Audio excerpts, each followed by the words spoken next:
All right, first and foremost, give all praise, honor, and glory to Yahweh, Bashem, Yahushua, Bashem, Kakarash. Double honors to the elders and the apostles of Great Millstone who rule well and whose words to be counted for double honors. And peace and salutations to you brothers out there pushing this truth wholeheartedly and sincerely and for love of the gospel. Where's the brother Gabaria from the Indiana camp? Come back again with another sit down. It's basically to shed a little light on the Gentiles. All right, I just got done watching the Apostle Tahar's video. I don't know exactly what the name, I forgot, the name escapes me at this time, but he was basically watching the North Carolina with the elder cussing out this one guy who think that all nations can make it. All right, so it just spirit basically moved me to make a video shedding a little light on the Gentiles. All right, so without further ado, I'm gonna hop straight into it, and Lord willing, the brothers get edified from this video. But this is Matthew chapter 18 and verse 17. You know what?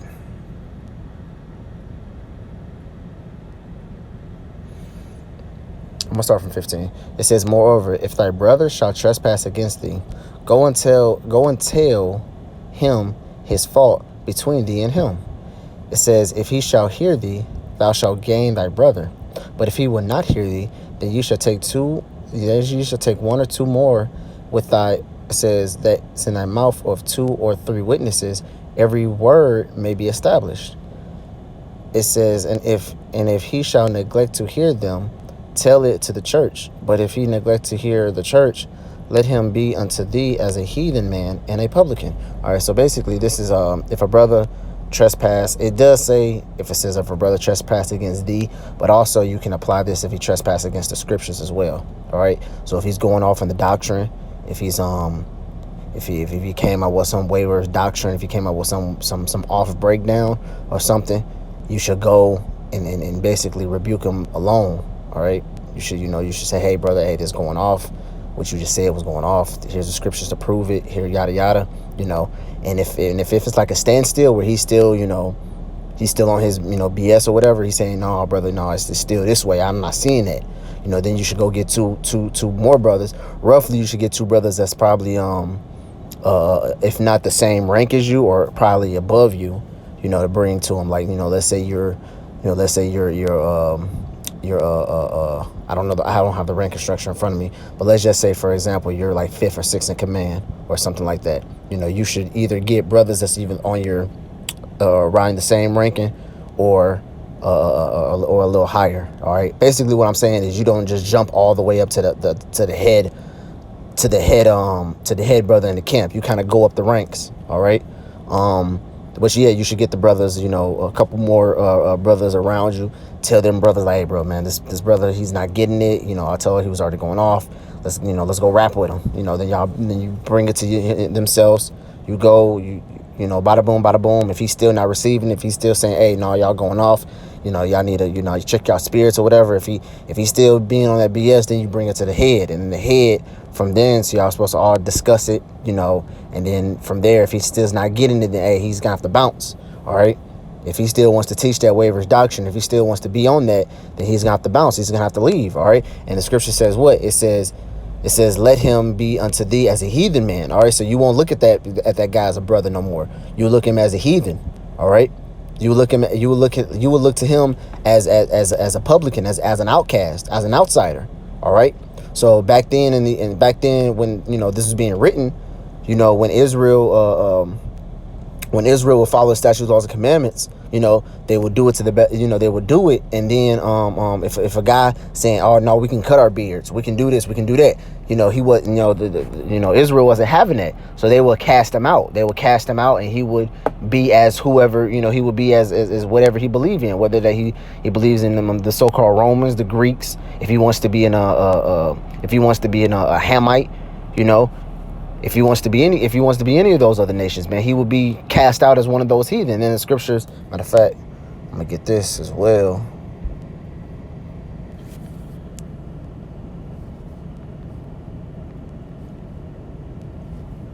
I think it's in Proverbs.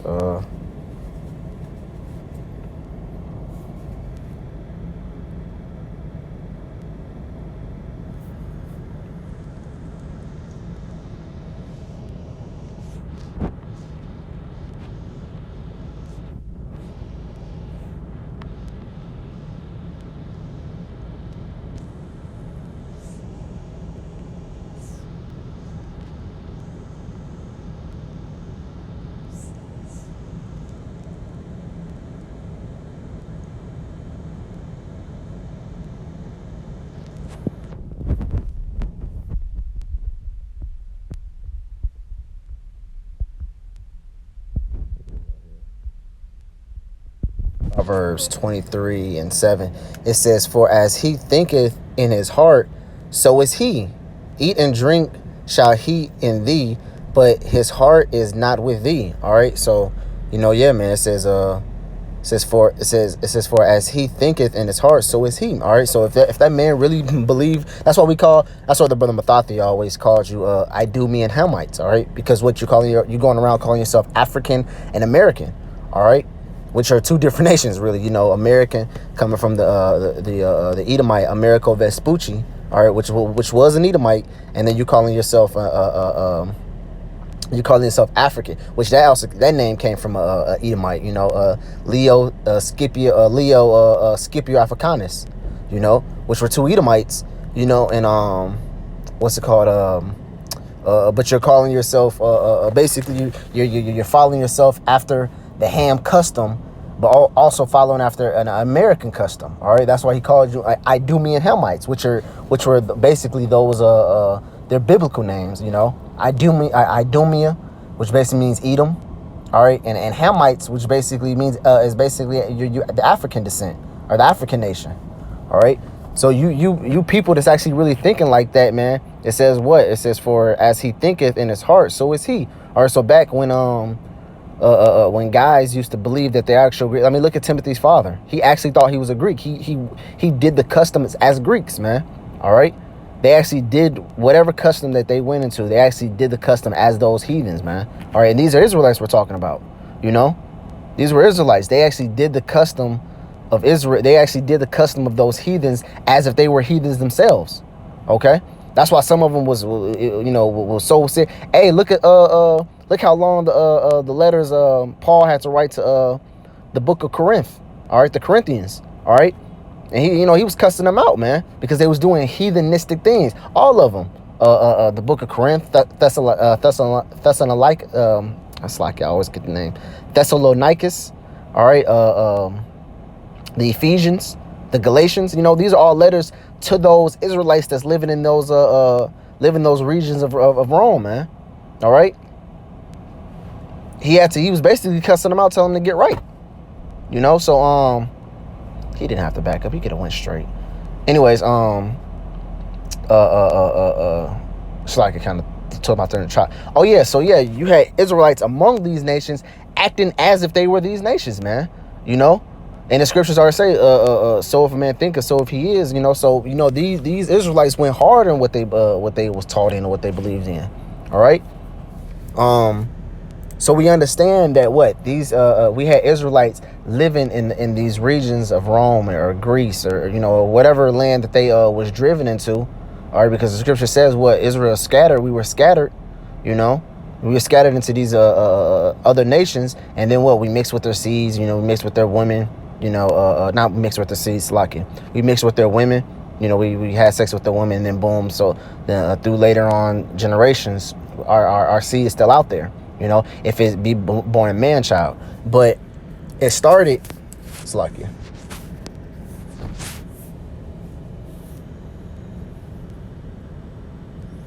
This is kind of when it really started, when the big migration to Gentiles really started. This is Maccabees chapter 1 in verse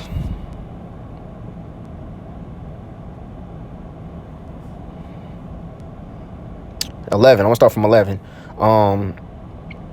Basically in Maccabees, Alexander the Greek, he conquered, he conquered the known world at that time.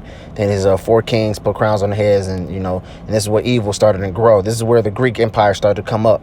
And then it says in verse 11, it says, in those days there were out of Israel wicked men who persuaded many, saying, let us go and make a covenant with the heathen that are round about us, for since we depart from them, we have much sorrow. So this device pleased them well. Then certain of the people were so forward herein that they went to the king, who gave them license to do after the ordinance of the heathen. So basically they're getting permission to act like heathens, man. And we already have it written in the book of Matthew that if an Israelite acts like a so-called heathen, he shall be he shall be counted as a heathen, man. All right, so these Israelites that wants to do heathenistic acts, heathenistic customs, we're going to look at them as far as heathens, man. All right, that's why what the Pharisees and Sadducees was getting mad that Paul was bringing in so-called heathens into the temple and everything. They weren't really heathens. They were what's it called? They were Israelites, man. All right, slack it. Who gave them license to after the ordinance of the heathen, says, whereupon they built a place of exercise according to the customs of the heathen, and made themselves uncircumcised, and forsake the holy covenant, and joined themselves to the heathens, and were sold to do mischiefs. They're acting like heathens, man. They're getting into that heathen, into that heathen mind state. All right. It says, now when the kingdom was established before Antiochus, he thought to reign over Egypt, and he might have dominion over 2 realms. See, and that's getting into something else. But basically, this is basically where Israel started getting into that Greek custom, man. They actually want to become Greeks, more so. And then when Rome came, they want to become Romans, and just so forth. So this is where basically we started becoming Gentiles. All right, so that makes Romans the 11th chapter makes a lot more sense, man. All right.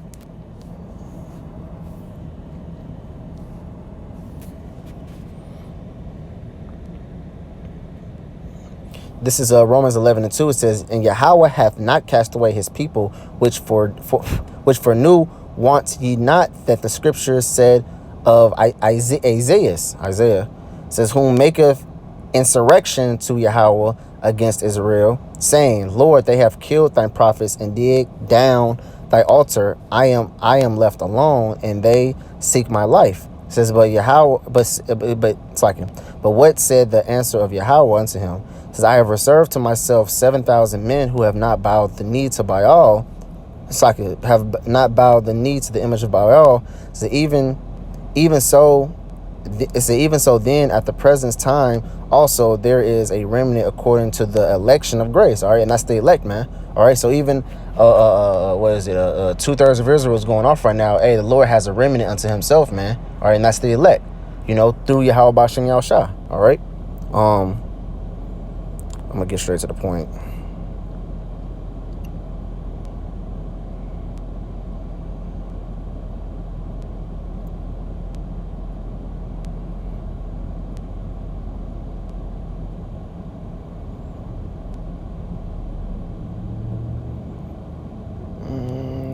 Where's that?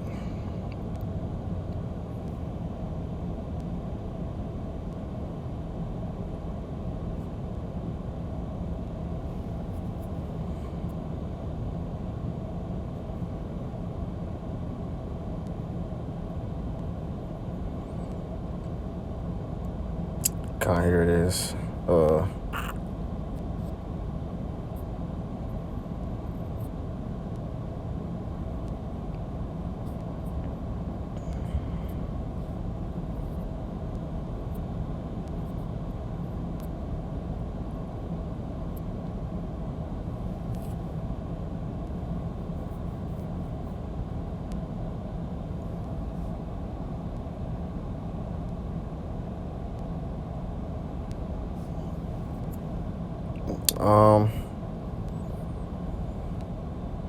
I'm gonna just start from 17. This is Romans 11:17.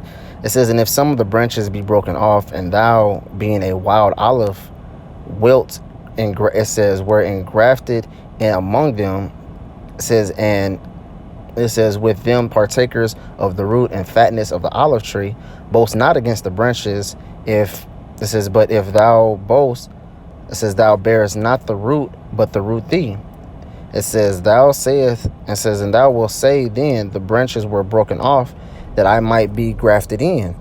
It says, well, because of the unbelief, they were broken off. See, because they unbelieve, because of what they followed the way of the heathen. And thou standest by faith, be not high-minded, but fear. For if Yahweh spare not the natural branch, take heed, lest also spare not thee. It says, behold, therefore the goodness and severe of Yahweh on them which feel severely, but towards thee goodness, if thou continue in his goodness, otherwise thou also shalt be cut off. All right, it says, and if thou, it says, they also, if thou abide not still in unbelief, shall be, it says, shall be grafted in, for Yahweh is able to graft them in. For if thou wert cut off of the olive tree, which is wild by nature, and were grafted contractly to nature unto a good olive tree, how much more shall these which be in the natural branches be grafted into their own olive tree? So basically, the olive trees represent Israel as a whole, and that cut off, that broke off, was basically supposed to represent the Gentiles, man. But just because it broke off, just because you have branches broke off the main olive tree, doesn't mean that it's not part of the same tree, man. All right, just because branches broke off, it doesn't make it a part of other trees, man. And to prove that the olive tree was meant to be Israel, because trees are in the scriptures. I'm just proving. This is to prove that the tree is a representation of Israel. This is Mark chapter 8 and verse 24. It says, and he, let me start from 23. It says, and he took the blind man by the hand and led them out of the town. And when he had spit on the ground and put it in their hands, and put it in his hands upon them, he asks him if, let me read this over because I messed up. It says, he took the blind man by hand and led him out of the town. And when he had spit on his eyes and put his hands upon him, he asked him if he saw aught. And he looked up and said, I see men as trees walking. All right, so that shows you that trees are just basically a representation of men. All right, or it can be a representation of a nation. All right, that makes more sense of of Adam and Eve. They went to go hide amongst the trees. It wasn't actually talking about trees. It was actually talking about the other nations, man. All right, so when it talks about in Romans the 11th chapter, the olive tree, that basically just talks about Israel. All right. And the the limbs that broken off is basically was supposed to be meant as the Gentiles, all right, that were basically cast away. But it was talking about the engrafting in, all right, the engrafted in, because they were always still amongst that tree, all right. It's not talking about no branches from no other trees and grafting it, because a lot of people use this to talk about the heathen. All right, talking about the heathen can get that engrafted in. No, the only one that can get engrafted in is Gentile, Gentile Israelite Gentiles. All right, that's the only one that can get that engrafted in. Matter of fact, I think in in verse 12. Let me see, can I find it?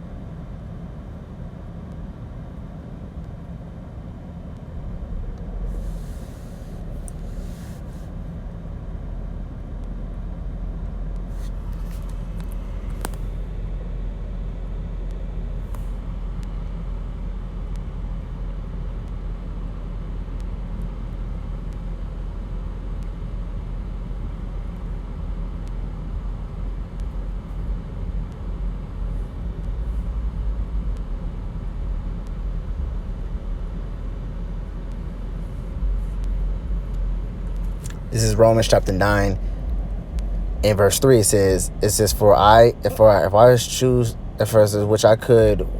for I could wish that myself were accursed from Hamashiach for my brethren, my kinsmen according to the flesh, who are Israelites, to whom pertaineth the adoption. All right. And that adoption and grafted in is basically the same thing. All right. but it says who pertaineth. All right, basically that word pertaineth means to whom it belongs to whom it pertaineth, the adoption and the glory and the covenant and the giving of the law and the service of Yahweh and the promises. All right, pertaineth, all that what pertaineth to Israelites, man. All right. Says whose are the fathers of whom are concerning the flesh of Hamashiach came. It says who is over all, Yahweh blessed is forever. All right, forever, amen. All right, so basically what, man, that adoption that it grafted in pertains to the Israelites. All right, who were once in a heathenistic mind, man.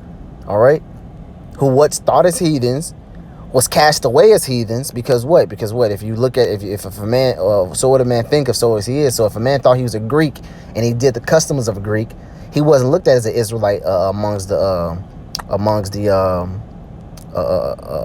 Israel, man. And then on top of that, what? Most likely he's probably gonna try to get a Greek wife, get a Greek wife, have a speckled bird Israelite child, and then they're gonna raise that child up as what? As a Greek in the same custom, and so forth, man.